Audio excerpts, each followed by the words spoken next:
In a car like this, the radio does work, but the sound of the engine is enough just to put a smile on your face after a bad day at work.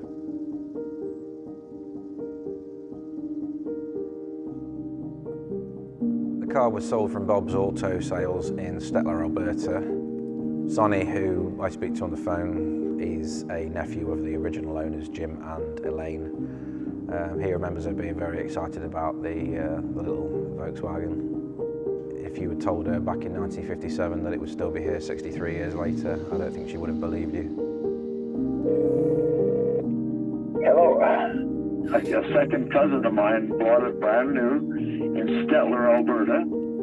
But I can remember vividly, I was 12 and my dad drove me to town and we lived on a farm, and she just drove it out of the showroom, and the guy that, like this Bob Fix that she bought it from, he had one leg. He was out there giving her the big spiel on the Volkswagen, and he was so proud of this little Volksy that she bought it from a dealer called Bob's Auto Sales. Oh God, that was her pride and joy.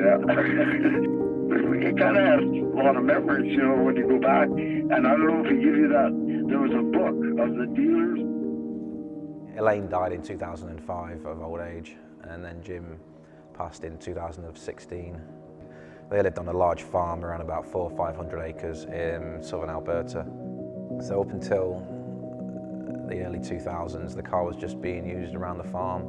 It was quicker than driving a tractor, I should imagine, so the history through the 70s, 80s, 90s is a bit unclear, but the car ended up being left in a barn. It sort of got into a bit of a sorry state. All the tyres were flat when it was found. With it being Canada, you get -40 winters, dry, they don't salt the roads, so the general condition of the car survived well. It only needed minor welding. My aim was to basically keep it as original as possible because it was such an original car. A one-owner car in the Volkswagen world just does not come along. And if it was a UK car, it would have been chipped and changed and welded and modified. And you know, you don't find original spec cars this old very often, so it's a bit of a hidden gem. All the wiring is original, the headlamps are original.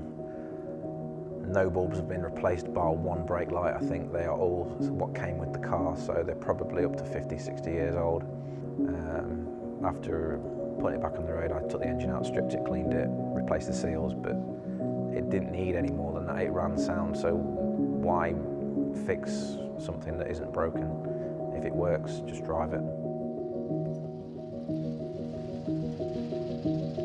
What you see is 100% natural patina. This car is 100% as Mother Nature has put it. There has been no paint modification, no blending. All the original paint is what you see. Once you paint the car, the history's gone. All those scuffs, dents, paint fade. It all happened for one reason. As long as you keep on top of everything mechanically, electrically, detail it, it will serve you well like any other car. If I could use the car as a daily, I would. You might get the lights flickering every now and again, the engine might backfire, its doors fly open on the odd occasion. It feels like you're driving a shopping trolley sometimes, but it's all part of the experience that you can't get with a new car. You get a lot of these cars that just get tucked away in garages and never used, and people think you're mad to take it out in the wet and the snow. You know, they only drive their cars when it's dry. The purpose of a car wasn't to sit in the garage and depreciate. The purpose of a car was to get you from A to B. Doing it in something different and unusual is you know, it's a fun thing to do. It puts a smile on your face. It's not the fastest car in the world. It doesn't handle the best. It's just a little piece of history that you're keeping on the road, and you get to be a part of its story.